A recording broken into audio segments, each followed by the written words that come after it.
a news headline that people shouldn't miss. Truth that power our society. This is CNW News, your partner in seeking fact and truth. Headlines of news. 6 wounded by shrapnel, seriously injured as Iran fires suspected cluster warhead missiles at Israel. Let's hear more about the story from our correspondent, Christian Nasa. 6 people were injured. One of them is severely injured.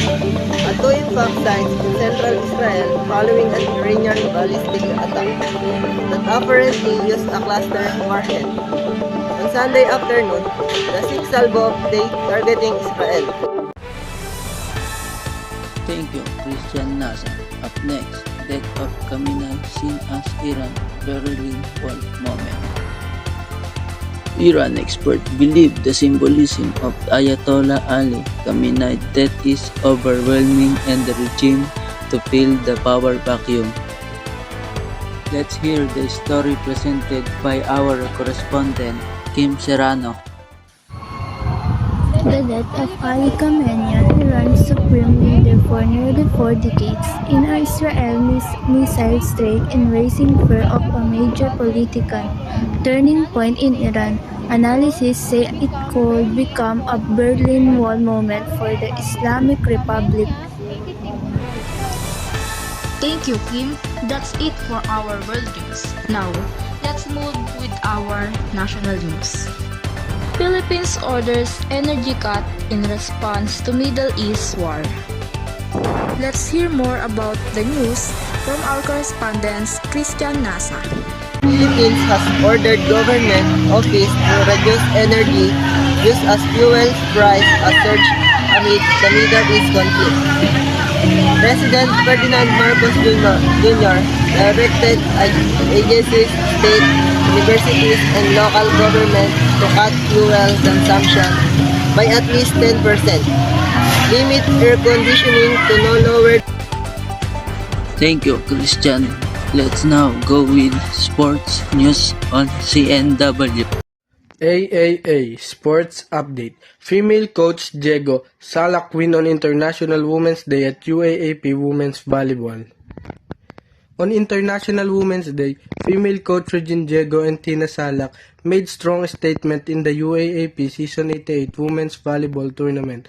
Diego led NU Lady Bulldogs to a dominant straight sets victory over Ateneo Blue Eagles Women's Volleyball.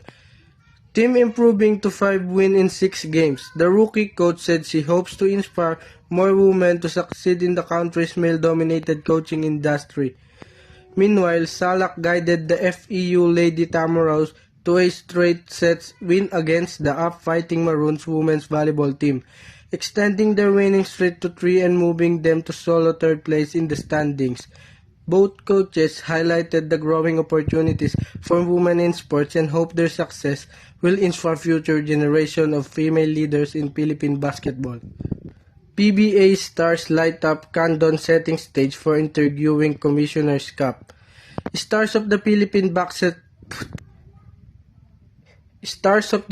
Basketball Association have arrived in Candon City, Ilocos Sur for the return of All-Star Weekend after last year's cancellation.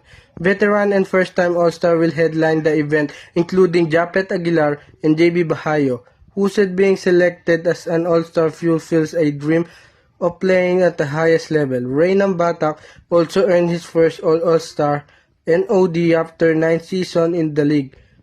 Arrival of former NBA player Bol Bol as TNT import.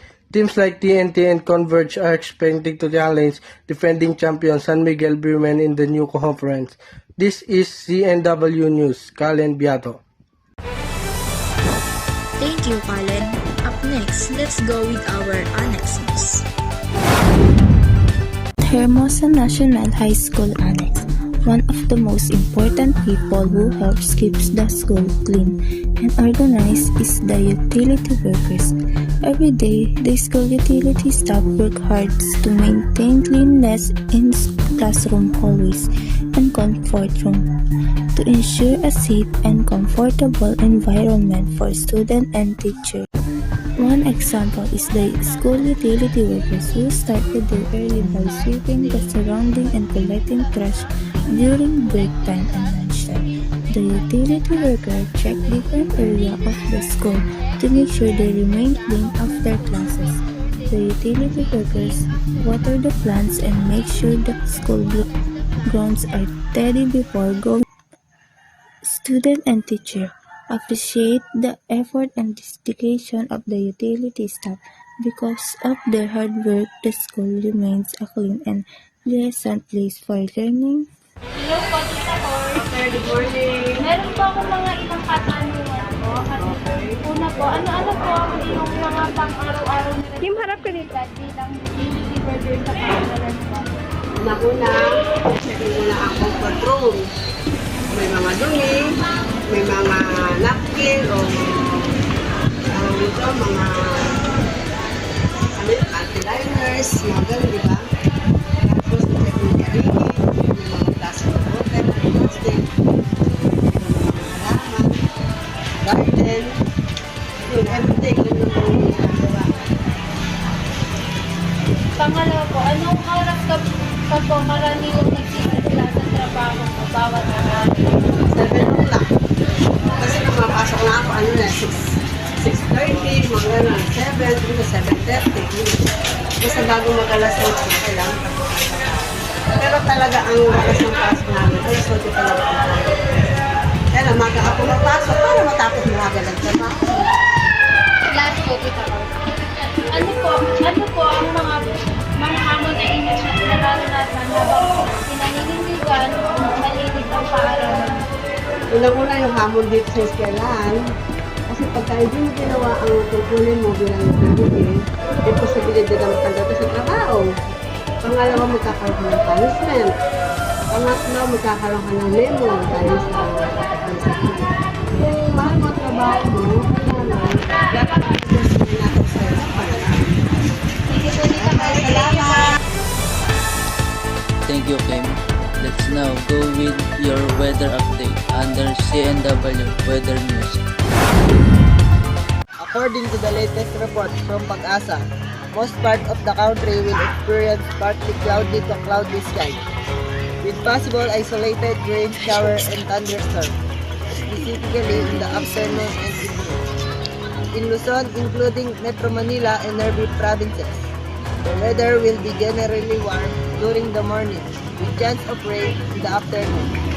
The temperature may range from 24 Celsius to 33 Celsius. In the Visayas, residents may expect partly cloudy skies with occasional rain shower due to localized thunderstorm. Meanwhile, in Mindanao, cloudy skies with scattered rain shower are also expected in some areas later in the day. Everyone is advised to bring an umbrella. Thank you, Christian. Up next, let's unwind and just look at the life of every celebrities in showbiz in CNW. Hey, this is your girl, Laura, and this is Showbiz Chick. Dimple Romana look back on her 29 years journey in industry. I'm so proud to have built this stability. Actress Dimple Romana is celebrate 29 years in the entertainment industry. Reflecting on her journey since being launched in Star Magic, Star Silver, Batch 4 in 1997. In social media posts, Romana expressed gratitude to people supporting her, saying they hold her success to those who believe in her continues to lead to her others. She also shared her own early dream in helping her family grow in love and passion in show business, facing challenge and rejection along the way. Romana encourages aspiring artists not to lose faith. Kim Atienza, Cheryl Lakey daughter Emma, Pinoy Big Brother Africa, Woodley and Man Sky Big Good House. TV host and broadcast Kim Atienza share a touching video in 8 Late Noon. Emma Atienza from her interview for Pinoy Big Brother Celebrate Collaboration. The clip was posted as part of his weekly tribute series, Hashtag Monday with Eman, where he honors his daughter's memories by sharing photo and videos. Every month, Eman passed away in October 2021 at the age of 90. In the video, Eman introduced herself with the same candid charm that made her popular on social media. Known online as an Englishera, she said she takes pride in being authentic and sharing that feel true to her.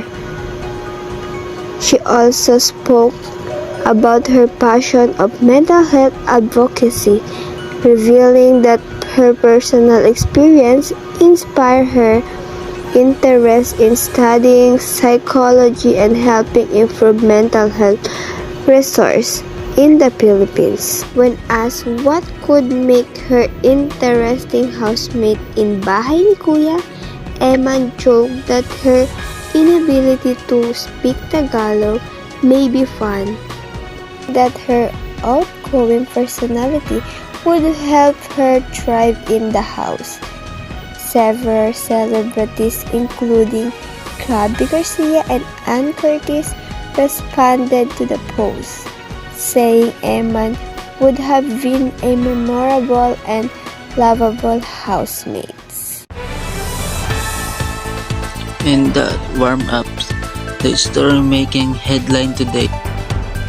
Thank you from joining us and staying informed. We hope you continue to have a safe and pleasant evening. For more updates and breaking news, stay tuned and follow our official platform. Thank you for watching and good night.